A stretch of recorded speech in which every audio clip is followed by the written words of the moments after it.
Je me sens normal là. Je me sens pas diminué, je me sens pas... Un film rare qui donne la parole à des patients atteints de la maladie d'Alzheimer. 4 témoignages d'hommes entre 55 et 62 ans, ceux-là même que l'on appelle des jeunes malades, en prise avec une pathologie qui ne fait pas de cadeau mais avec laquelle on peut apprendre à composer.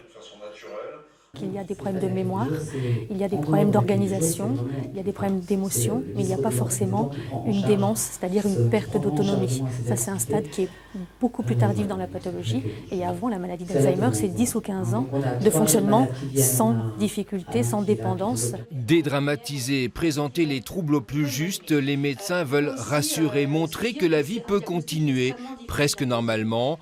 Pour cela, l'entourage social et surtout la présence du conjoint sont un atout fondamental.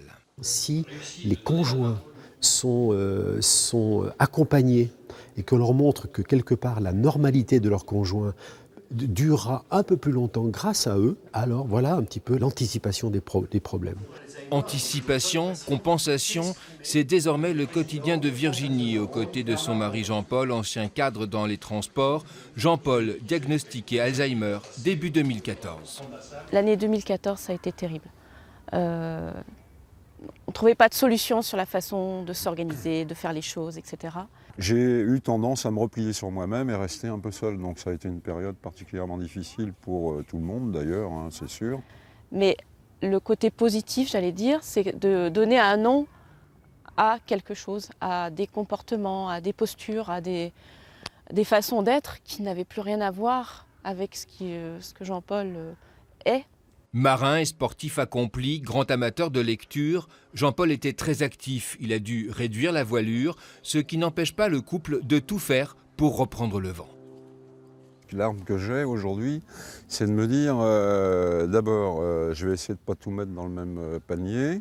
Ensuite, je vais essayer de noter le maximum de choses que je fais.